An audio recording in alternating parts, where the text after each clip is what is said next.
Okay, let's unpack this. Today, we're embarking on a deep dive into a really thought-provoking and, frankly, quite challenging text. Mm-hmm.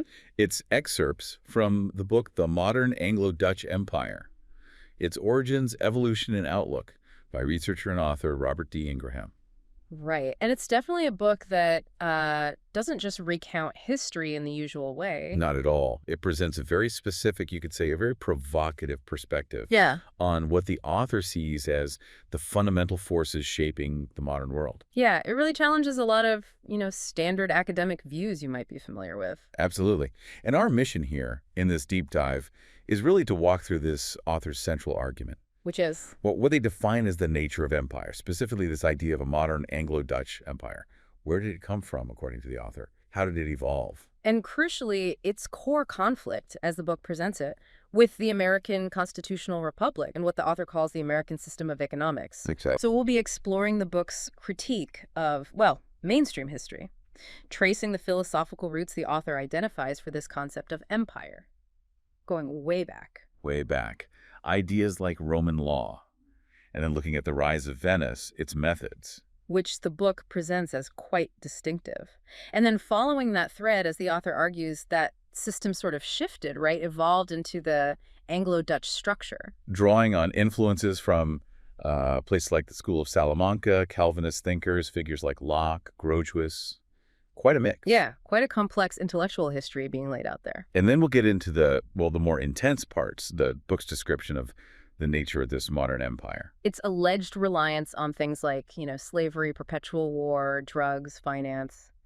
Pretty heavy stuff. Very heavy. And contrasting that with the alternative vision the author presents in the American system. So it's definitely a journey through some complex historical and philosophical terrain. Following this thread, the author argues, is key.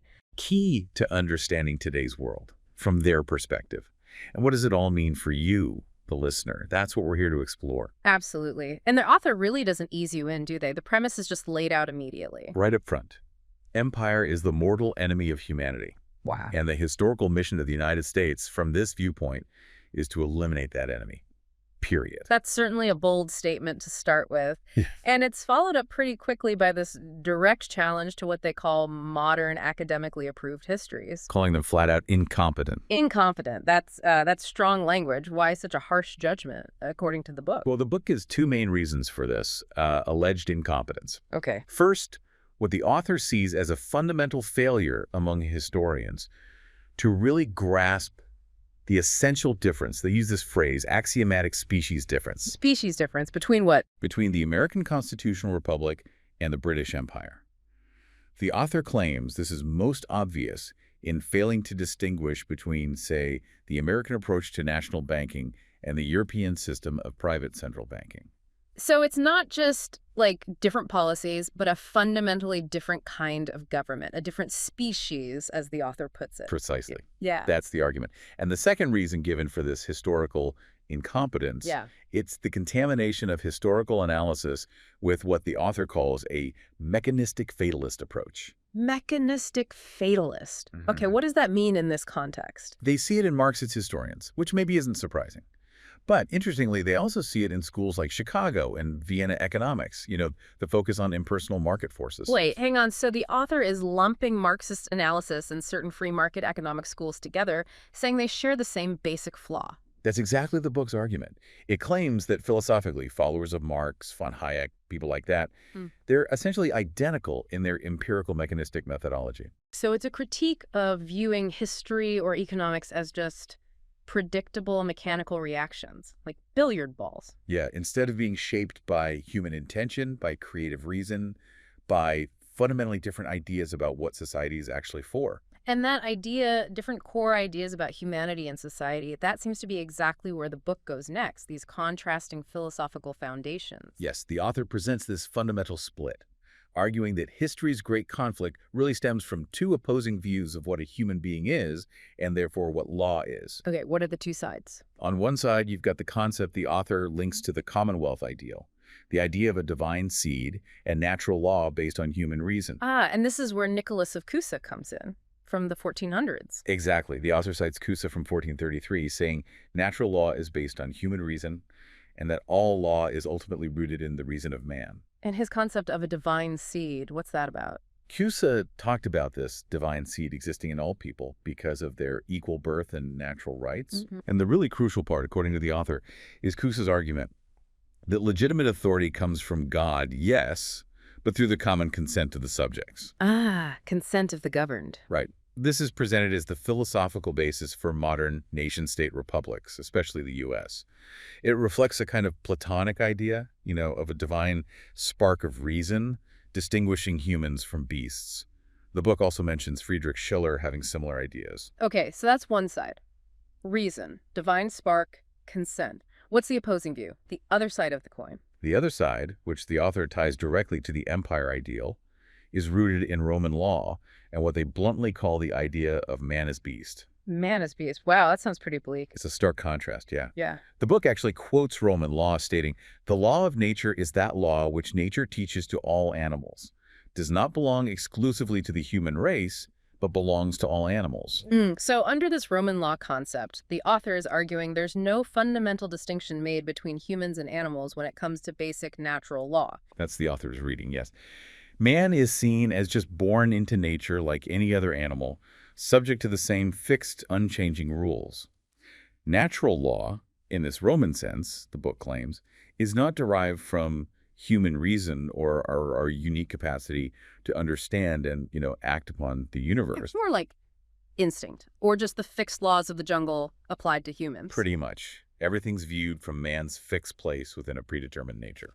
And the book points out this view lacks a concept of physical economy or man's creative role in shaping the environment. Right. Because if you're just another animal, you don't really create value in that sense. You just operate within nature's roles. Okay. And the most significant implication, according to the author, is this. Sure. Since there's no universal natural law based on reason that everyone must follow, societies are actually free to enact positive laws, human-made laws, that are contrary to these perceived laws of nature. Like slavery. It's exactly like slavery. The book quotes Roman law defining slavery as an institution of the law of nations, by which one man is made the property of another, contrary to natural right. So it explicitly says it's contrary to natural right, but still allows it as a law of nations. Precisely. It highlights that masters had the power of life and death over slaves. This is presented as a prime example of a human-made law contradicting what we might think of as inherent natural rights, yet justified within that Roman legal framework. And the author is claiming this Roman law perspective isn't just ancient history, it didn't die out. No, not at all, according to this book.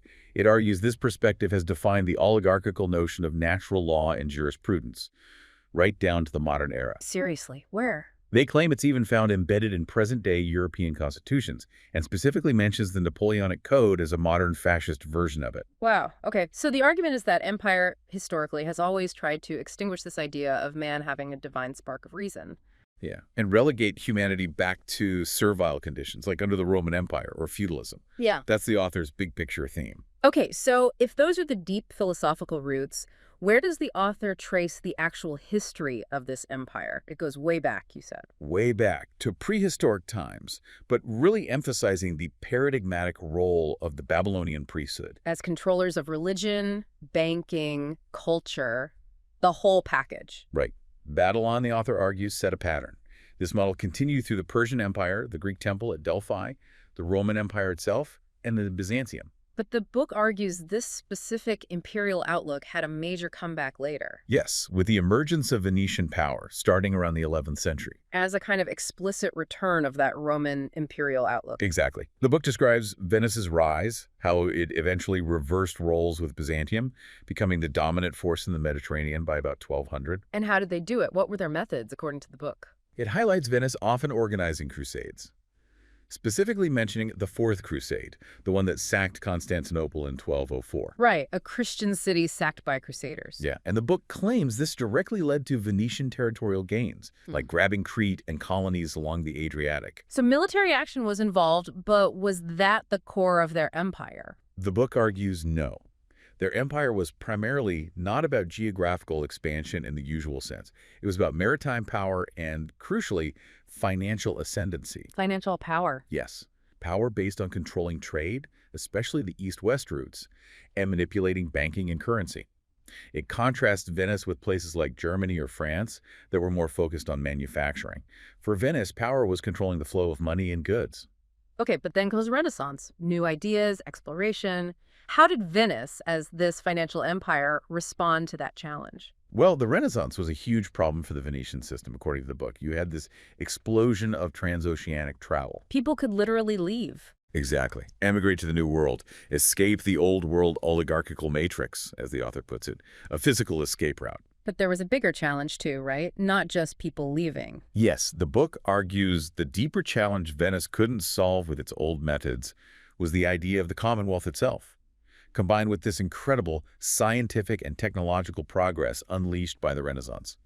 The old zero-growth feudal world was just gone. And the author links Nicholas of Cusa's revolution in science to this. Yes, arguing Cusa's work paved the way for Kepler's discoveries. Discoveries which the book claims annihilated the entire medieval Aristotelian philosophy. Annihilated. Strong word again. It is. The point being, the Venetian break from its older alliances wasn't just political, it was philosophical. Figures like Paolo Sarpi, a key Venetian strategist the book focuses on, realized you couldn't just stop this scientific progress with brute force or superstition anymore. Okay, so if you can't stop the progress, what do? You try to control how people think about it. That's the countermove the book attributes to Sarpi. He allegedly aimed to determine the method of scientific investigation itself. Determine the method. How? The goal, in the book's view, was to control how people approached understanding the universe, essentially banning individual human creativity and the method of lawful hypothesis. Banning creativity and hypothesis. What was Sarpi's preferred method then? Empiricism Yeah. and sense certainty. The idea that the only real world, the only valid knowledge, is based only on what can be perceived by the senses. What you can see, measure, touch, that's reality. Nothing beyond that. How does that empirical method contrast with the science of someone like Cusa or Kepler, as the book sees it? Well, for Cusa and Kepler, the book argues true science actually begins where simple linear analysis or just collecting sense data fails. Real discovery comes from human hypothesis, using reason to grasp the underlying nonlinear universal principles that govern the universe. Think Kepler's laws of planetary motion.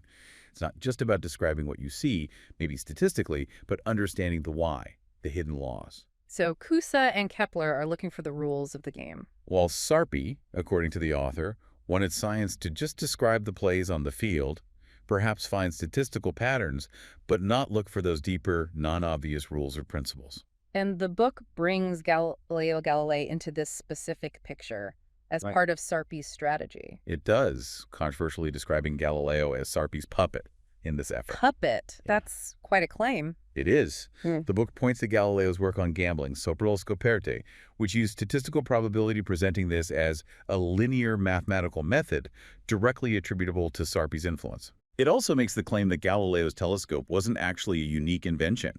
Arguing knowledge of such optical glasses was already widespread, mentioning Da Vinci, Fracastoro, Della Porta.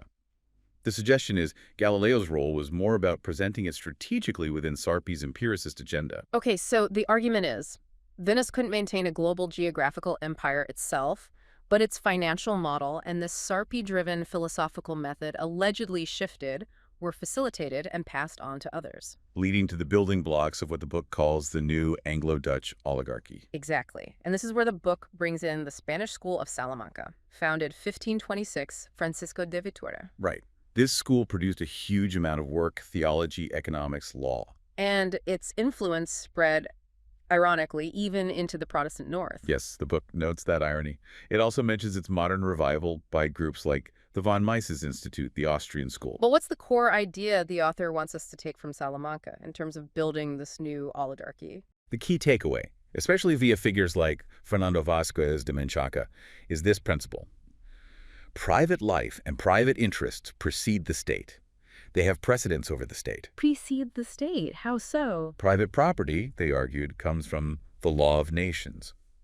Just gentium, something universal, not from specific civil law, just civil created by any one state. So the state exists mainly because property needs protecting. Is that the idea? That's the book's interpretation of this line of thought, yes. Yeah. The state, in this view, exists solely to protect private property. Its power is limited, private ownership is inviolable. Sort of a universal private sector community, a shareholder society, as it calls it. Exactly. And the justification offered. Vasquez apparently argued man is made in God's image, commanded to pursue dominium to take possession of nature. Private property is therefore essential to human culture.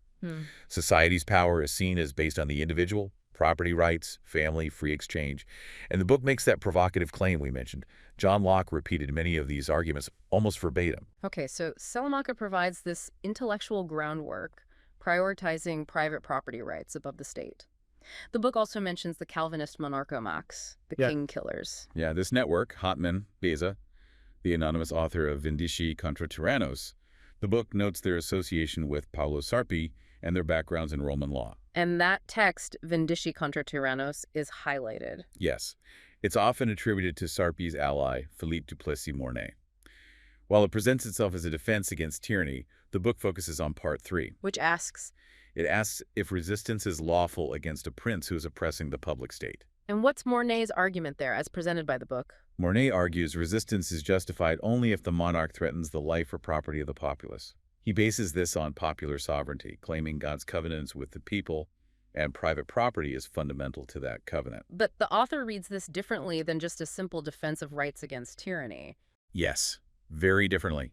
The book claims this proposition that individual property rights precede the state and justify resistance if threatened is the exact opposite of the Commonwealth idea and the U.S. Constitution's preamble, focused on general welfare. How so?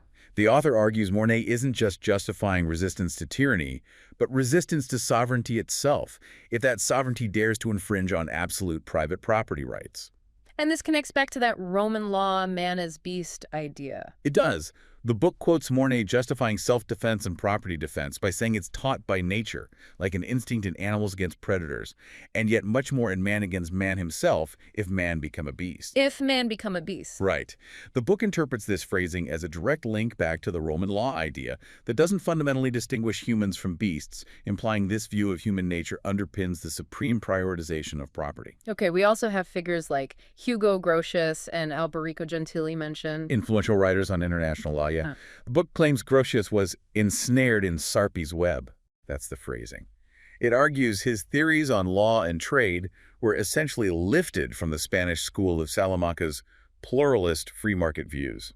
And used for what purpose? To serve as the philosophical justification for the new Amsterdam-based sister of empire. The book stresses these weren't just abstract legal writings, they were political tools, intended to justify and defend the empires emerging at the time. So these ideas are floating around from Salamanca, the Calvinists, Grotius building blocks, and then the book argues John Locke comes along and synthesizes a lot of it. Yes, that's how Locke is positioned, inheriting these ideas, especially from the Salamancans and monarchomax, with that laser focus on property rights. And this is where we get those famous Locke quotes about property being the main reason for government. Exactly. The book quotes Locke. The great and chief end of men's uniting into commonwealths is the preservation of their property. Right. And that persons are free by a native right, and their properties are their own and at their own dispose. He argues the king can't just take goods or money or free contract seize. The book also includes a quote it calls Locke's most rabid argument about property. What's that one? That's where Locke says if legislators endeavor to take away and destroy the property of the people, they put themselves into a state of war with the people, who are thereupon absolved from any further obedience. So rebellion justified purely on the basis of protecting property. That's how the book frames it. Now here's that really controversial connection the author makes, linking Locke's views on freedom back to Roman law and the man as beast idea. How do they argue that? It sounds counterintuitive, given Locke's influence on ideas of liberty. It's a key claim. The book argues Locke's idea of natural freedom coming from the state of nature, which Locke sees as a state of perfect freedom, is basically lifted directly from the Roman idea that all beasts are created free and equal in a state of nature. So freedom isn't from reason or a divine spark, but from our animal nature. That's the book's interpretation. Man the beast has an inherent right to defend life, liberty, property, derived from this animalistic state of nature, not from higher human quality. So the book is claiming that Locke's concept of freedom, the one often seen as inspiring the American Revolution, is actually rooted in this Roman law man as beast notion. That is the specific and, yes, highly provocative claim the book makes. It calls it an irony. And it uses Locke's own writings on slavery as evidence for this connection between his property focus and this view of freedom. Yes, citing specific texts pretty directly. Locke's fundamental Constitution of Carolina, every free man shall have absolute power over his Negro slaves. Wow. And his instructions to Governor Nicholson of Virginia, where the book claims Locke defended Royal African Company slave raids as just wars, arguing conquerors gained absolute despotic control over the vanquished. So the book uses this to argue that Locke's intense focus on property, combined with this specific state of nature freedom, directly enabled the justification of slavery within his system. That's the argument being made. And the book adds another layer, claiming Locke and his predecessors looked to Sparta and even Venice as models for parliamentary rule. Venice again. Yes.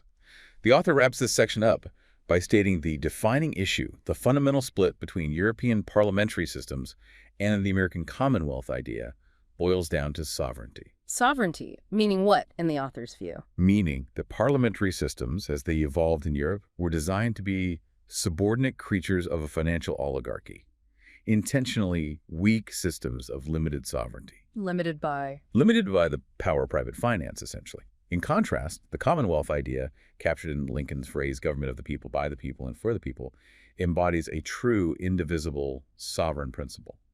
It allows, in theory, no other unreachable power allowed above that sovereignty. Okay, so following this narrative, the torch of empire, or this particular model, allegedly passes from Venice to the Dutch Republic, built on these same philosophical and financial ideas. Right. The book flatly describes the Dutch Republic as a recreation of the Venetian oligarchy. A recreation. What evidence does it offer? It points to things like the incredibly opulent mansions built by the merchant elite along the River Vecht. It also quotes Bernard de Mandeville's Fable of the Bees, describing the Dutch obsession with merchandise and navigation and the ridiculously sumptuous private buildings of Amsterdam merchants. It paints a picture of a society utterly dominated by trade and finance. But what about the periods often seen as Republican in Dutch history, like under Oldenbarnevelt or the De Witts? Doesn't that contradict the oligarchy label? The book dismisses that view pretty harshly, calls it incompetent and idiotic foolishness. Ouch. Why? Again, arguing it stems from the fundamental failure to distinguish between the nature of empire and the nature of a commonwealth. It states flatly that under the De Witts, the Dutch Empire actually reached the zenith of its power. And explicitly notes this included control of the African slave trade. Yes, that's highlighted. The De Witt era is presented not as republicanism, but as the real model for the modern oligarchical state. A model? In what way? The book points to the influence of philosophical circles connected back to Venice, like Macanzio's Mersenne circle. It mentions Johann de Witt personally publishing Descartes' work on geometry, and it highlights de Witt's pioneering work in demographics and insurance specifically, calculating the value of a human life as determined by the mathematical expectation of dying. Calculating the value of a human life mathematically. Right. Presented by the author as a prime example of this system's tendency to reduce human life to a quantitative statistical value, fitting that earlier critique of Sarpi's methodology. Okay, so we have the Dutch Empire, built on these principles according to the book, and then came the strategic maneuvering, the plotting for the merger with Britain. According to the author, yes. After a series of Anglo-Dutch wars didn't fully resolve things, these networks, allegedly connected back to Venice, began plotting the next phase. Which was? A complete takeover of the British Isles and a merger into a new joint Anglo-Dutch empire. A takeover? How did that alleged plot unfold? The book details specific steps. A marriage arranged in 1678 between the Dutch Prince William of Orange and Mary, who was the daughter of England's King James II. Bookly political marriage. But then, the book claims the very next year, 1679, an English figure, Henry Sidney, explicitly offered William the English throne and asked him to invade England. This plotting allegedly continued, culminating in the 1688 Glorious Revolution. Which the book presents not as a purely English event defending liberties. No, it presents it as the engineered birth of the Anglo-Dutch Empire, a hostile takeover, essentially, orchestrated by these oligarchical networks. And the author gives a very, very stark definition of the London-based creature that fully emerges after the 7 Years' War ends in 1763. Stark is the word. They define it as a global oligarchical empire based on usury, financial speculation, slavery, drug trafficking, private central banking, and permanent war. That is an incredibly damning list. Just absolutely brutal. The book mentions people often have difficulty discussing the British Empire's crimes. Yes, the author notes this phenomenon, saying people react with everything from denial to disbelief. The book claims its historical record that the British Empire was the world's leading slave trader and drug trafficker, and alleges it killed far more people than Hitler. Okay, now, just to be crystal clear here for everyone listening, we are reporting the specific claims made within this source material by the author, Robert Ingraham. Exactly. We are not endorsing or independently verifying these extremely strong claims ourselves. Our aim is to unpack the arguments presented in this book. Right. So let's walk through some of these specific charges the book makes about the nature of this post-1763 empire. First, slavery. The book argues slavery wasn't just some unfortunate practice of the past or a stage societies went through.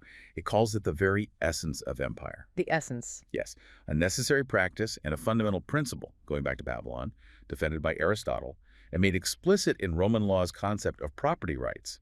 It lists the Spanish, Portuguese, Dutch, and British empires as being built and maintained by slave labor. And it gives figures for the scale of the transatlantic slave trade to emphasize the point. Yes, stating that between 1450 and 1850, at least 20 million Africans were either taken or killed. It also quotes W.E.B. Du Bois' estimate of 12 million brought to the Americas between 1600 and 1800. 12 million. Representing, according to Du Bois, something like 60% of all transatlantic immigration during that period. The book presents this starkly as the legacy of empire, challenging any narrative of benevolent civilization spreading. Okay. What about the charge of genocide and permanent war? The book argues colonial wars weren't just isolated incidents. They define the nature of empire. And it claims they served as a model for what the author sees as 21st century plans, things like rapid deployment force types and the economic looting of globalization. And it connects this to modern rhetoric. It even quotes Dick Cheney, describing the war on terror as potentially an open-ended regime of permanent global warfare, suggesting this fits the historical pattern. And it claims the British Empire specifically had a policy of continuous permanent war. Yes, arguing this was policy from 1775 onwards. It quotes a historian stating that not a single year of Queen Victoria's reign, 1837 to 1901, passed without British soldiers fighting somewhere on the globe. Not a single year. It lists numerous examples: Sikh Wars, the Flagstaff War in New Zealand, Zulu War, Anglo-Persian War, Crimean War, Boer Wars, the Indian Sepoy Rebellion, where the book claims tens of thousands were butchered in reprisals. But it stresses the deaths in combat were only part of the picture. Right. The book insists that direct deaths in military campaigns were just a tiny fraction of the total victims of what it calls the economic rape imposed by the empire. Famines, resource stripping, destruction of local industries. Okay. Drugs are also central to this depiction of empire. The Opium Wars against China are the most famous example, of course, and they are mentioned. Forcing drugs on a nation at gunpoint. Yes. But the book makes the broader claim that British control of the world narcotics traffic actually continued right up until World War II. Until WWII. And even today. More controversially, yes. It alleges that today, unregulated financial institutions in British Crown colonies, think Cayman Islands, Bermuda, BVI, play a key role in financing international drug production and trafficking. Citing that book, Dope, Inc. Yes, it refers to Dope Inc., which claimed decades ago that narcotics trafficking is the biggest business globally and alleged it was controlled by major financial institutions like HSBC through their control over money flows. And the book argues this isn't just about profit. No. It argues drug trafficking is a necessary activity of the modern Anglo-Dutch Empire, not just for the vast sums of money involved, but as an indispensable method of destroying the moral and political capabilities of populations to resist imperial rule. Destroying resistance through drugs. And it connects this historical claim to modern drug use trends. It does. It claims that since the 1960s, youth have been deliberately brainwashed into seeing recreational drug use as a right. Brainwashed? By whom? It alleges a role for agents of our current empire of globalization, such as George Soros, in organizing campaigns for expanded drug use and legalization. The purpose the book bluntly claims, is to enslave and subjugate populations. Okay, again, extremely strong and specific allegations presented in this source material. Yes, absolutely. Worth reiterating, we're outlining the book's perspective here. So the author paints this picture. An empire system built on force, exploitation, slavery, war, and even the intentional degradation of populations through things like the drug trade. A key piece of maintaining this system, according to the book, must be financial control. Yes, absolutely central. That control, the book argues, operates through mechanisms like the gold standard, the imposition of central banking, and the promotion of financial speculation. Let's take the gold standard first, usually presented as ensuring stability, right? Not in this book.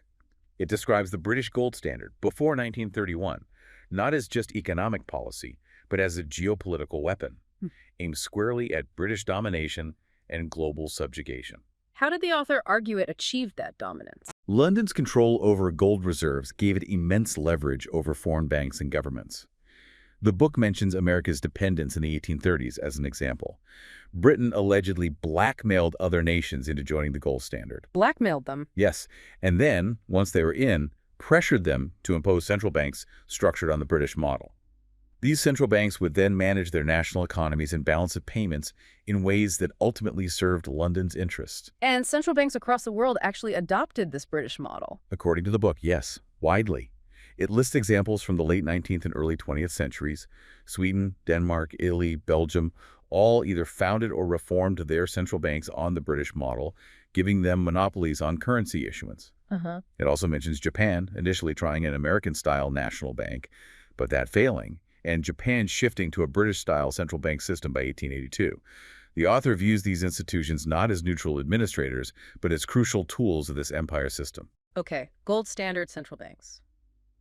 What about financial speculation? The book revisits the Venice connection here.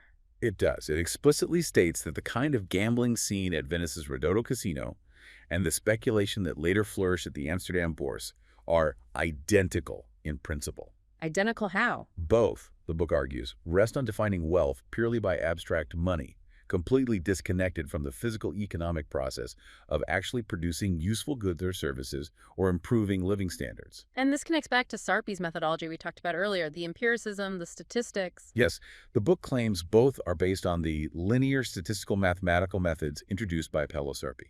So this is where the gambling theory from figures like Galileo, Cardano, de Moivre comes back in. Correct. The book mentions them as early modern writers who applied this linear statistical approach to analyzing chance and predicting outcomes in games. And it notes a recent revival in these ideas. Yes, linking it directly to the rise of modern hedge funds and derivatives trading.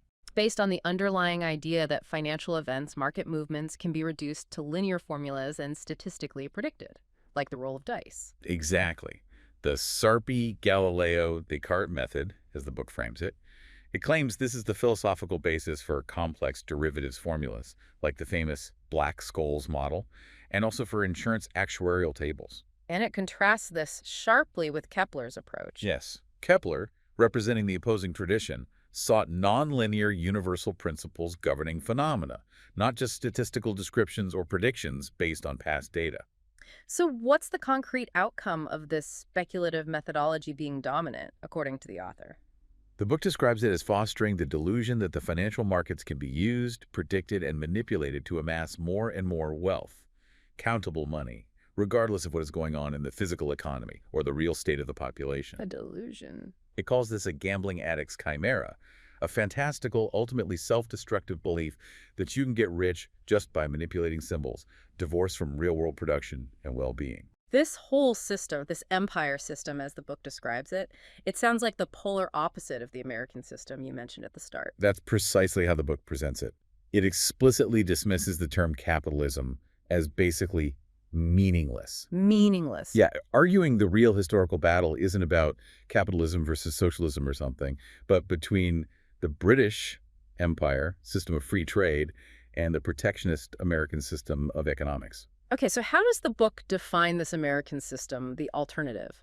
It's defined by the idea that the sovereign credit-generating powers of the government should be actively used to develop the nation for the common good or the general welfare. Credit-generating powers, not just taxing and spending. Right. The government actively creating and directing credit. The book gives historical examples. The Erie Canal, the Transcontinental Railroad, the Tennessee Valley Authority. Huge infrastructure projects funded by government initiative and credit. And the concept of money itself is fundamentally different in this view. Yes, this is really a key distinction for the author. For Locke and the empire system, money is seen as this thing that exists independently out there in an invisible free market. The government can only get it by borrowing, often from private banks, or taxing. Right. In the American system, according to the book, money has no independent existence like that. It's a product, a tool of the credit-generating power of the government. A tool created by the sovereign government. Exactly. It's described as a sovereign credit system, not a money system. The government creates credit specifically for productive purposes that benefit the nation as a whole. And the book argues the outcomes of these two opposing systems are drastically different. Completely. It argues that empire-free trade policies, especially dominant since 1971, inevitably lead to monopolies, especially financial, concentration of power in fewer hands, and a downward drive on the livelihoods and productive powers of most people, both domestically and globally. Whereas the American system, as shown by figures like FDR, the book mentions him challenging Churchill's imperial views in 1945, aims to uplift the population, using sovereign power to regulate finance and direct investment for the benefit of all citizens. the book lists quite a few individuals associated with championing this American system over the years. Yes, it presents a lineage. Alexander Hamilton, Matthew Carey, the German economist Friedrich List, who studied the U.S., John Quincy Adams, Henry Clay, Henry Carey, Matthew's son, Abraham Lincoln, William McKinley, Franklin Roosevelt, and Lyndon LaRouche. And it highlights specific policies linked to these figures as examples of the system in action. Definitely. Hamilton's 1791 report on manufactures and his creation of the first national bank are foundational. Henry Clay's Whigs advocating for a national bank, protective tariffs to build industry, and internal improvements infrastructure. Friedrich List studied the American system firsthand and wrote his 1827 outlines of American political economy. The book describes this as a powerful defense of the sovereign nation-state's role in fostering economic development, quoting List saying things like, "Industry left entirely to itself would soon fall to ruin. A nation letting everything alone would commit suicide. You need national direction." Lincoln's revival of the system during the Civil War is mentioned too. Absolutely. High tariffs, creating a national currency, the greenbacks, independent of private bankers, funding productive development like the Transcontinental Railroad even during the war.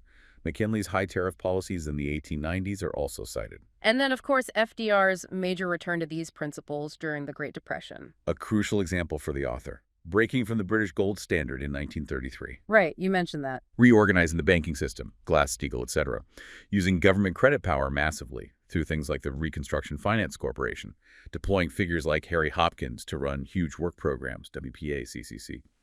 The book also notes what it calls the British Empire's long battle against these American system methods, trying to turn America against its own heritage, particularly in the period from roughly 1876 to 1932. Which, in the book's narrative arc, brings us to that pivotal year, 1971. Yes, 1971 is presented as the crucial turning point in the post-war era. Nixon's decision to abolish FDR's Bretton Woods system is seen as absolutely catastrophic. Why catastrophic? What did Bretton Woods represent, according to the book? It represented, in the author's view, a system imperfect, maybe, but still based on fixed exchange rates, which provided monetary stability. It included regulatory restraints on wild financial speculation, and it created an environment, however flawed, that was more conducive to real physical economic development around the world. And what replaced it after Nixon dismantled it in 71? According to the book, free trade, globalization, deregulation, financial speculation, and oligarchic efforts to destroy national sovereignty. Basically, the resurgence of the empire system. The book quotes Lyndon LaRouche describing this as a great shift towards an open neo-colonial economic policy. How did that shift unfold globally, according to this perspective? The book points to the Uruguay round of the World Trade Negotiations, 1986-1994, and then the founding of the World Trade Organization, WTO, in 1995, as key institutional steps. And the effect of the WTO. It claims that under the WTO regime, there's been an ongoing destruction of the productive powers of labor in both advanced and developing nations. The Hamilton-Lincoln-Roosevelt policy of nation building, of protecting and developing domestic industry and agriculture, was allegedly replaced wholesale by the old buy cheap, sell dear logic, the logic of Adam Smith and the British East India Company, as the book puts it. So productive economies deliberately dismantled. Allegedly, yes. while other areas were transformed into virtual slave labor maquiladoras, assembly plants using ultra-low-wage labor with minimal regulation, primarily for export. And this had devastating impacts globally, for instance, on food security. Yes, the book argues that national food self-sufficiency was deliberately undermined and destroyed in many developing countries. Lack of investment in domestic food production, pressure to shift to cash crops for export. Leaving populations dependent. Dependent on global markets controlled by international food cartels and subject to WTO policies that favored large agribusiness exporters. Access to basic food became precarious. And alongside this, the imposition of what the book calls a vast system of global usury. Yes. The book describes the International Monetary Fund, IMF, which under Bretton Woods had a role in maintaining exchange rate stability, being totally transformed after 1971 into a creature of the empire. Hussy. Allegedly working hand-in-glove with private international banks and later vulture funds to ensnare nations in unpayable debt. Then using that debt as leverage to impose austerity measures, cutting social spending, privatizing assets, forcing countries to surrender economic sovereignty. The book mentions John Perkins's Confessions of an Economic Hitman as describing this process. Okay, that's the global picture painted by the book. What about the impact on the United States itself since 1971? The book claims the consequences have been devastating domestically, too. The loss of most of its industrial base, failing healthcare and infrastructure, declining real living standards for the majority of the population. And the banking system. Transformed into an enormous gambling casino, utterly detached from the real economy, and as the book was being written, clearly on the brink of collapse. It mentions specific firms like Bear Stearns, IndyMac, Fannie Mae, Freddie Mac. Yes, presumably cited as warning signs just before the full implosion of 2008 hit. The book's verdict at the time was stark. The U.S. banking system is bankrupted and destroyed, and there's no saving it within the existing financial axioms of empire. It needs fundamental change. This connects right back to the gambling idea. The speculation the book actually calls this post-71 period the return of the Ridotto. Yeah, it's a direct callback to Venice. Yeah. The book notes Venice's Ridotto Casino was eventually closed in 1774 because the aristocracy had literally gambled themselves into penury. And it sees the same dynamic happening again. Yes. It then details the wave of financial deregulation in the U.S. starting around 1971, explicitly linking it to this historical Venetian gambling model being resurrected. What specific deregulatory actions does the book highlight as enabling this return to the Ridotto? Okay, it traces a path. First, the abolition of FDR's Commodity Exchange Administration, which regulated speculation, replaced by the allegedly pro-speculation Commodity Futures Trading Commission, CFTC, in 1974. Then, the CFTC itself legalizing, or just acquiescing, in a wave of new speculative instruments, currency futures, interest rate futures, stock index futures between 74 and 82. The Futures Trading Act of 1982 legalized options trading on futures and expanded the CFTC's power over the SEC in some areas. Okay, deregulation continues. Then, a huge one. The repeal of the Glass-Steagall Act in 1999. That was the Depression-era law separating commercial banking, taking deposits, making loans, from investment banking, speculation. Repealing it let commercial banks dive headfirst into speculative activities. Right, that was a big one. And finally, the Commodities Futures Modernization Act of 2000, which further expanded the CFTC, repealed laws banning single-stock futures, and critically liberalized what the book calls the insane over-the-counter OTC derivatives, market the complex financial bets that played such a huge role in the 2008 crash. And the book explicitly links these specific deregulatory actions, often under figures like Alan Greenspan at the Fed, directly to the subsequent financial crises. Directly. To the massive speculative binge, the dot-com crash in 2000, the even bigger mortgage crash unfolding as the book was written, and the looming banking crash the author clearly saw coming. This deregulation isn't seen as accidental. It's presented as a deliberate policy choice reflecting the financial axioms of empire. So, given all this, the book's outlook on the present crisis is pretty severe. Extremely severe. It describes the situation not just as a financial collapse, but potentially a civilizational collapse. The destruction of nation-states, degeneration into a global new dark age. A new dark age? What evidence does the author present back then for such a grim outlook? Well, two main things are highlighted. First, the shift of real control over global money markets, almost entirely into private hands, particularly into offshore financial centers located in British Crown colonies, the Caymans, Bermuda, BVI, etc. Housing hedge funds, private equity. Exactly. Huge pools of unregulated capital operating beyond national oversight. Second, the book points to what it sees as the clear recreation of old British Empire policies of genocide through economic means and permanent war globally. Citing, for instance, that Oxfam report on hunger in East Africa from 2008. Yes, mentioning over 15 million people at risk of severe hunger and destitution, food costs soaring 500% in some places.